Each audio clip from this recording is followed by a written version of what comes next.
Hello friends, welcome to the exam hacker YouTube channel. दोस्तों, आज के इस वीडियो में हम लोग क्या डिस्कस करने वाले हैं।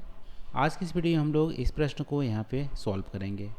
आज का क्वेश्चन है, can one imagine the presence of only one function town, why do the cities become multi functional. ठीक है, तो यहाँ पे आपसे पूछ रहा है कि क्या आप इमेजिन कर सकते हैं किसी टाउन का एक फंक्शन का होना, यानी कि एक स्पेसिफिक फंक्शन काम कर रही हो कोई भी टाउन, क्या ऐसा आप इमेजिन कर सकते हो ऐसा होना। और दूसरा पार्ट में बोल रहा है कि जो सिटीज़ जो होती हैं, शहरें जो होती हैं, वो हमारी मल्टी फंक्शनल क्यों हो जाती है, किसी एक फंक्शन पे काम क्यों नहीं करती हैं।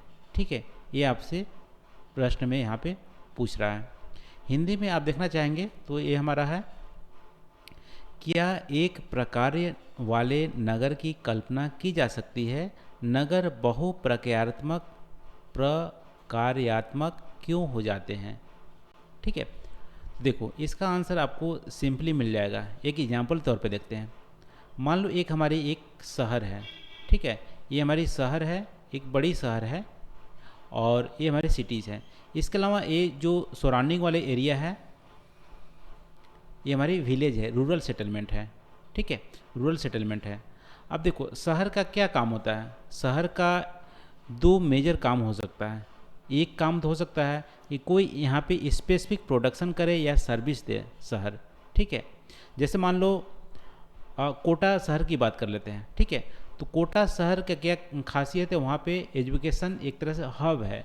तो एजुकेशन वहाँ पे बहुत सारे कोचिंग सेंटर हैं, बच्चे आके पढ़ते हैं। ठीक है, तो मान लो कोटा ये शहर है, कोटा शहर में यहाँ पे एजुकेशन का हब है। तो क्या यहाँ पे सिर्फ एजुकेशन ही होते हैं, यानी एजुकेशन की फैसिलिटीज़ ही अवेलेबल है? जी नहीं, क्योंकि ये जो शहर होते हैं अदर भी फैसिलिटीज़ प्रोवाइड करते हैं सराउंडिंग रीजन के लिए। ये जो हमारी शहर होता है बीच में, ये यहाँ क्या होता है कि जो रूरल की एरिया वाले जो पीपल होते हैं, ये दैनिक जीवन के लिए जो भी ज़रूरत की चीज़ें होती है वो भी इस शहर से परचेज करते हैं। जैसे टीवी हो गया, फ्रिज हो गया, या एग्रीकल्चर की जो प्रोडक्ट हैं जैसे बीज हो गया, खाद हो गया, या मशीनरी हो गया, ट्रैक्टर हो गए, ये सब रूरल जो सेटलमेंट है, रूरल जो एरिया है उसका भी सर्विस से प्रोवाइड करता है। ठीक है, तो सिटीज़ क्या करता है, रूरल सिटी जो सराउंडिंग रूरल एरिया होती है उसके भी सर्विसेज को प्रोवाइड करता है।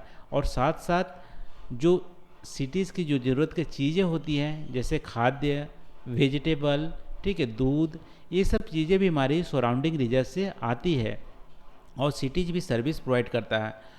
और इसके अलावा जो दूसरा मेजर फंक्शन होता है, देखो एक तो फंक्शन है कि नोडल हब की तरह काम करता है सिटीज़ और सराउंडिंग रीजन के लिए ये सर्विस प्रोवाइड करता है, ये हमारे मेन काम हो गया।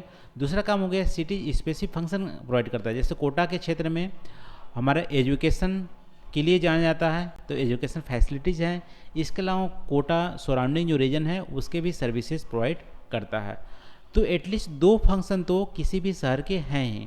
जैसे आप कोई भी शहर ले लो, अपने एग्जांपल में कोई भी शहर ले सकते हो। तो शहर क्या होती है, सराउंडिंग जो गांव की रीजन होती है उसकी फैसिलिटीज सर्विस भी प्रोवाइड करती है। वहाँ से चीज़ों को एक तरह से बोल सकते हो कि लाती भी है और वहाँ पे सेल भी करती है। तो दो फंक्शन एटलीस्ट हो ही जाते हैं। ठीक है, अब यहाँ पे दूसरे पार्ट में बोल रहा है, तो यहाँ पे आप बोल सकते हो नहीं, कोई भी एक सिटीज़ है सिंगल वन फंक्शन नहीं हो सकते हैं, मिनिमम दो फंक्शन होंगे ही। इसके अलावा बहुत सारे फंक्शन भी होते हैं। और यहाँ पे दूसरा पार्ट में बोल रहा है कि why do the cities become multi function. Multi function क्यों हो जाते हैं? देखो वैसे मान लो एक प्लांट सिटी है, जैसे मान लो कोई भी एक सिटीज़ है, एक प्लांट है, उसका एक सिंगल फंक्शन के लिए पहले बनाया गया था। लेकिन ओवर द टाइम क्या होता है कि यहाँ पे लोग आके बसते हैं। ठीक है, लोग आके बसते हैं, पॉपुलेशन बढ़ती जाती है। पॉपुलेशन जैसे जैसे बढ़ेगी, लोगों की ज़रूरत की चीज़ें वहाँ पे डिमांड ज़्यादा होने लगेगा, तरह तरह के डिमांड आने लगेंगे। तरह तरह के डिमांड के लिए ऐसा तो नहीं शहर दूर से उसको हमेशा ट्रांसपोर्ट करके लाएगा। ठीक है, तो ये हमारी एग्लोमरेशन जो हमारी होती है जो इंडस्ट्रीज़ का, तो तरह तरह का डिमांड है, तो उसको सप्लाई करने के लिए भी सिटीज़ के पेरीफेरी में या सिटीज़ में भी उसकी प्रोडक्शन भी होने लगती है। और प्रोडक्शन जब होने लगती है तो अलग अलग डिमांड होता है, अलग अलग प्रोडक्शन होने लगती है। तो धीमे धीमे एक सिंगल फंक्शन वाला टाउन हुआ करता था, लेकिन बाद में सारे चीज़ें जिस सिटी की रिक्वायरमेंट होती है उसी सिटी के पेरीफेरी में बनाए जाते हैं, तो बाद में हमारी मल्टी फंक्शनल हो जाती है। क्यों? क्योंकि पॉपुलेशन हमारी बढ़ती है, पॉपुलेशन बढ़ने से डिमांड भी बढ़ते हैं, डिमांड बढ़ने पर लोग इंडस्ट्रीज वहाँ सेटअप करने लगते हैं या सर्विसेज वहीं पर प्रोड्यूस करने लगते हैं, इसके चलते हमारी मल्टी फंक्शनल हो जाते हैं। एग्जाम्पल तौर पे कोटा फैक्ट्री पर ले सकते हो। कोटा जो हमारी है वो हमारी एजुकेशन हब थी, लेकिन बाद में अलग अलग वहाँ पे सर्विसेज सब तरह से, बैंकिंग की सर्विसेज, फाइनेंस की सर्विसेज या कुछ छोटी मोटी इंडस्ट्रीज भी वहाँ पे लग गई होंगी। जैसे कि धनबाद मान लो, धनबाद हमारा झारखंड का एक माइनिंग टाउन हुआ करता था। वहाँ पे पहले कोल माइनिंग किया करते थे, लेकिन स्टार्टिंग में तो कोल माइनिंग के लिए फेमस था, लेकिन अभी ऐसा नहीं कि धनबाद सिर्फ कोल माइनिंग हो रही है, क्योंकि लोग वहाँ पे आके बसते गए। अभी झारखंड की सेकेंड लार्जेस्ट सिटीज में आती है धनबाद। पहले जमशेदपुर, अभी सबसे बड़ी जमशेदपुर है, उसके बाद धनबाद है।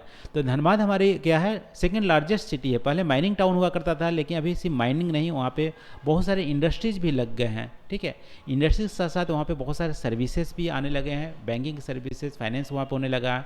ठीक है, तो एक तरह से वहाँ पे अभी बहुत सारे बिजनेस का हब हो गया है, क्योंकि लोगों की रिक्वायरमेंट बढ़ी है, लोगों की पॉपुलेशन बढ़ी है, तो इसलिए सिटीज़ क्या होती है, over the time multi functional हमारी हो जाती है। तो इस तरह से इस क्वेश्चन को आप यहाँ पे टैकल कर सकते हैं। तो टाउन की हमारी एटलीस्ट दो फंक्शन होते हैं। एक होती है रोल एज ए सेंट्रल यानी नोडल लोकेशन, यानी वहाँ पे जो सेंट्रल लोकेशन है उसके सराउंडिंग सर्विस प्रोवाइड करना, एक स्पेसिफिक फंक्शन। ठीक है, और टाउन क्या होती है, मार्केट। टाउन मंडी के तहत क्या होती है, डायरेक्टली या इनडायरेक्टली रूरल जो सेटलमेंट होती है उसकी जो ज़रूरत की चीज़ें होती है वो हमारी प्रोवाइड करते हैं। अभी जैसे एग्जाम्पल तौर पर आप देख सकते हो कि एडमिनिस्ट्रेशन टाउन हमारी न्यू दिल्ली वैसे है, सिंगल फंक्शन के हिसाब से आप देखोगे तो न्यू दिल्ली एडमिनिस्ट्रेशन के लिए फेमस है। लेकिन ऐसा नहीं है कि एडमिनिस्ट्रेशन ही, वहाँ पे पार्लियामेंट ही है, सिर्फ लॉ ही बनाए जाते हैं, बहुत सारे एक्टिविटीज़ किए जाते हैं न्यू दिल्ली में। वैसे ही भिलाई बोकारो स्टील सिटीज़ के लिए फेमस है, वहाँ पे स्टील का प्रोडक्शन होता है, ये मेन फंक्शन है। लेकिन ऐसा नहीं है कि बोकारो में सिर्फ स्टील का प्रोडक्शन ही होता है, बहुत सारी एक्टिविटीज़ होती है। इस तरह से आप बोल सकते हो कि यहाँ पे जो भी सिटीज होती है सिंगल फंक्शन नहीं होती है, मल्टी फंक्शन हमारी होती है, और इसी वजह से सिटी हमारी मल्टी फंक्शनल होती जाती है। तो ये रहा दोस्तों आज की वीडियो। तो आई होप यहाँ पे जो हम लोग डिस्कस किए हैं आपको पसंद आए होंगे। कोई पॉइंट यदि छूट गया हो, आप अपने थॉट को शेयर करना चाहते हैं तो ज़रूर कमेंट करके शेयर कीजिएगा।